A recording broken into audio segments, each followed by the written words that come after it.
I think less striving would actually make me happier. I think that a lot of striving and a desire for success comes from a sense of insufficiency. Like, if only the world recognized my brilliance, then I will be validated. And it takes a long time to realize that you don't fix internal voids with external accolades.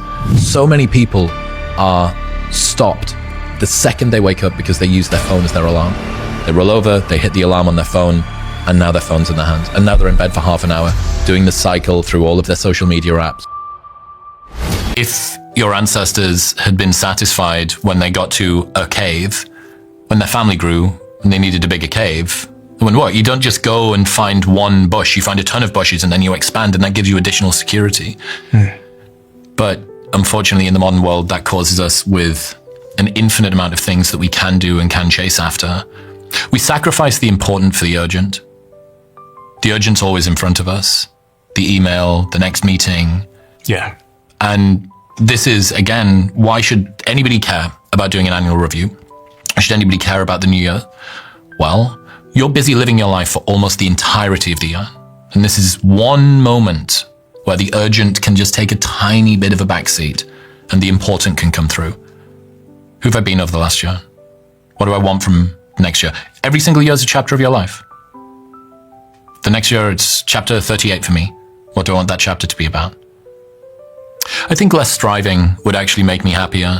I think that a lot of striving and a desire for success comes from a sense of insufficiency. Like, if only the world recognized my brilliance, then I will be validated. And it takes a long time to realize that you don't fix internal voids with external accolades. And the problem with that is it's an unteachable lesson. You try and tell people that money won't fix your happiness problem, or fame won't fix your self-worth problem. You should see your parents more. Time in a hammock is never wasted. You don't love that pretty girl, she's just hot and difficult to get. Like, all of these things are only lessons that you can learn once you've got there. And people who haven't yet gotten there think, well, that's easy for you to say. And then when they arrive, for some reason, they seem to evangelize the same insights, like somebody that's just gone through religious revelation. So either one of two things is true.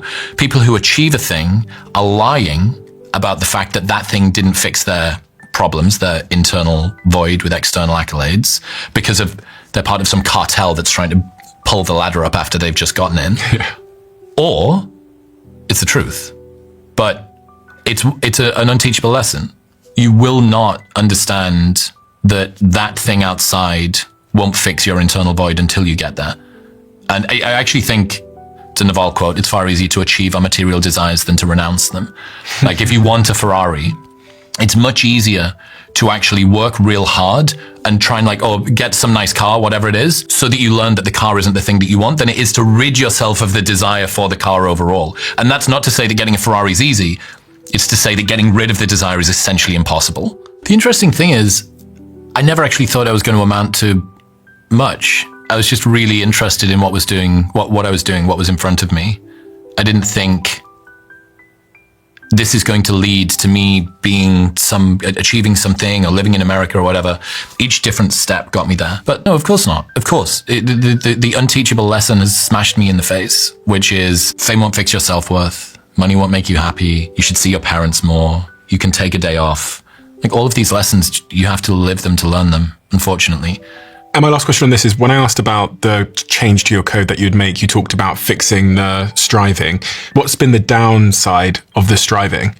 There's a common sense of not enoughness. Like, I will be enough when, right? Because you can either run away from something you want or run towards something, run away from something you fear or run towards something you want. It's a sense of lack. It's also a provisional life. It's putting life off. I will be happy, satisfied, peaceful when. It's more like an embodied sense. You feel it. Yeah, I very much feel it. It's this striving, it's this pull, it's this sort of magnetism moving forward. But yeah, dude, if your life was a movie and the audience were watching up to this point, what would they be screaming at the screen telling you to do?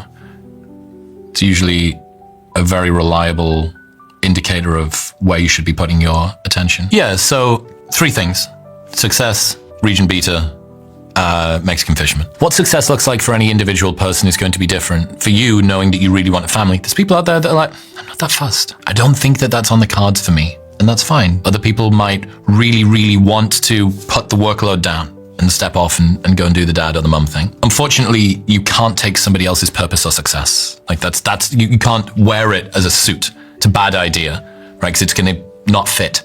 And wonderful line, let go or be dragged. If something doesn't fit, eventually it's going to hurt wearing it. And that means if you're not careful with how you design what it is that you chase after, you can spend your entire life realizing that you climbed a huge fucking ladder, a very, very long ladder that was leaning up against the wrong wall. And you need to ensure that you don't do that. And this is why we need to just sit with ourselves, sit with a little bit of reflection. And that's why this time in between Christmas and New Year, I think, is a really wonderful time to do this. So how do you work out what it is that you want to do? The big picture goals are going to be hard for you to get to.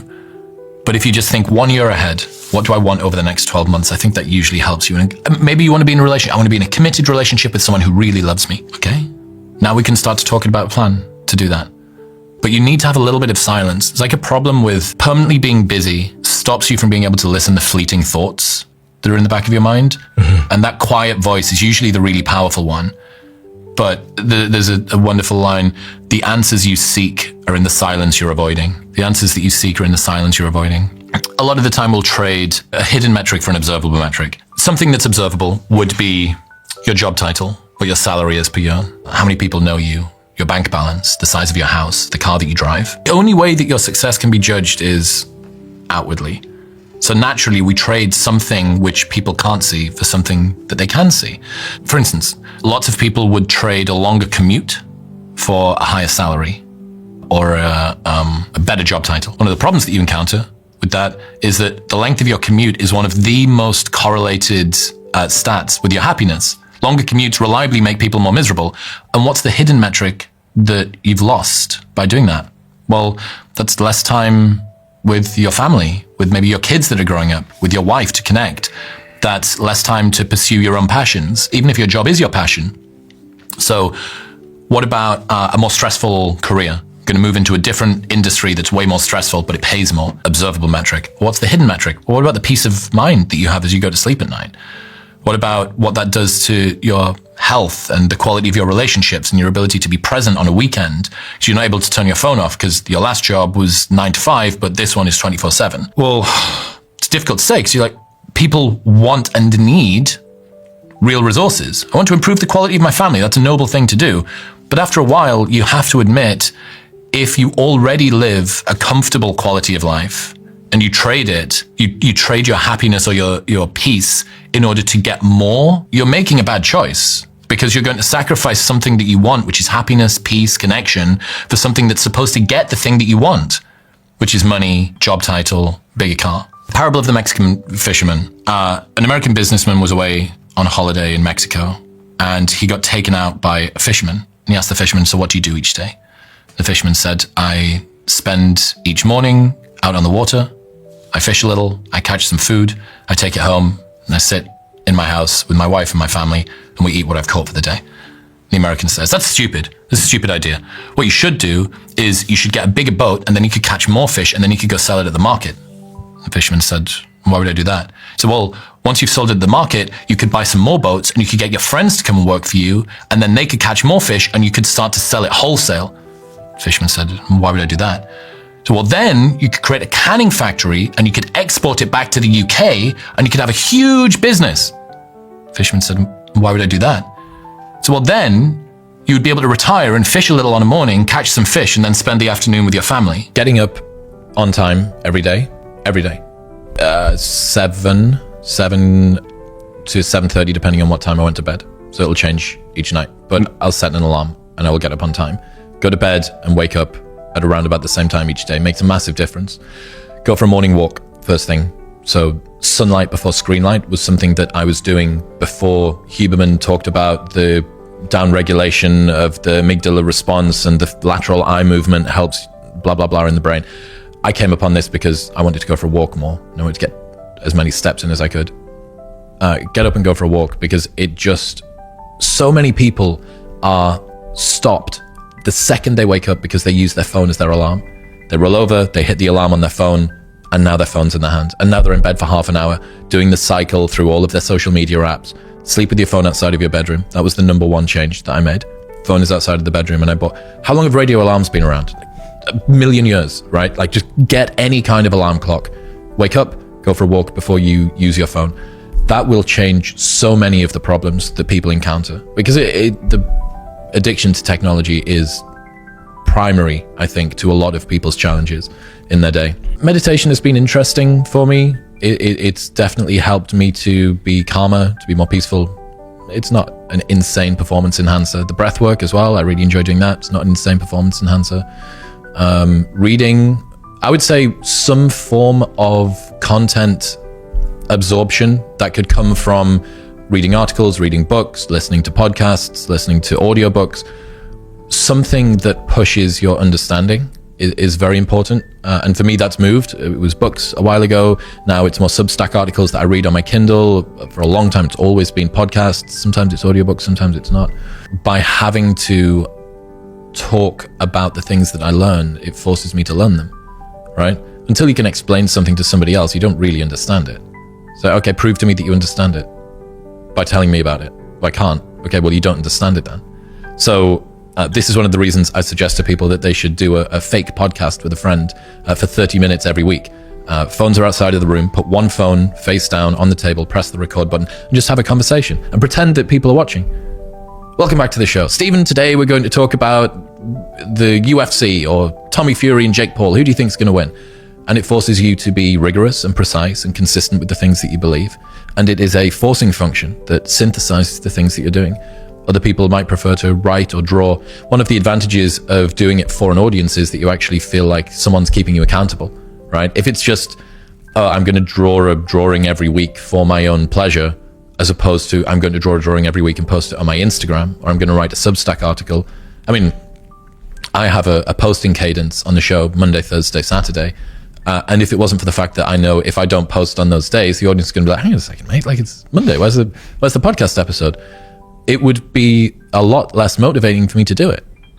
I'm driven by that. So I think that absolutely creating some kind of content, whether it be just for you or whether it be to put out into the world and to build a platform with, is a good start.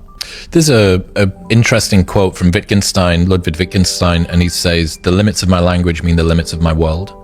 So you could see a richer vocabulary means a richer life. If you take the fact that you have ideas in your head, they're these sort of wishy-washy, ephemeral notion. It's like a smell, right? An idea is kind of like a smell. It's just an amorphous blob of a thing. And you go, oh, yeah, I feel like this. I feel like this is an idea. Until you make it take form through spoken word, written word, or drawing, it doesn't really exist. It's not tangible. You can't see it. You can't work out where the holes are in whatever this idea is. So what that means is that, first off, the more words that you have in your arsenal, the more precisely you can describe the thing which is in your head. The more frictionlessly you can take ideas from your brain to your mouth, your fingertips, or the end of a pencil, the more accurately you're going to be able to put that out into the world, which means that when you need to turn it over and assess it and look at it, you go, oh my God, I thought that I knew this inside out, and there's this big gaping hole here. I need to work out what's going on, which is why a loneliness epidemic, the massive falling rates of friendlessness in the world aren't particularly good, because not only is it bad for the community and for social cohesion, but it's bad for the individual's personal growth as well. If you want to fully learn something, you want to spend time synthesizing your ideas, and you can really only ever do that for somebody else. Again, you can write the journal to you, for you, but it's never going to be as disciplined or as consistent as if you're writing it for an audience, even if the audience is only 5 people or only your friends. Solitude is something that many of us enjoy. I know that me and you both enjoy, right? Loneliness isn't. I used to write, I've got in a journal that I used to keep in my phone, a couple of different entries from my mid-20s, and it just put, I think I'm lonely. Yeah, because I couldn't work out what was going on. I had a sense that there was maybe something that was a little bit wrong. I think I'm lonely. When it comes to the loneliness epidemic, in 1990, the number of men who said that they had 6 or more close friends was around about 55%. In 2020, that had dropped to 21%. It's less than halved, right? 21% of men say that they have less than 6 close friends. The number of men who say that they have 0 close friends has increased by 5-fold from 1990, and it's now at 15%. 15% of men say that they have 0 close friends. I don't know the stats for women. It seems like women are able to hold on to social groups a little bit more effectively than men are. The loneliness epidemic does seem to be hitting men a little bit more hard.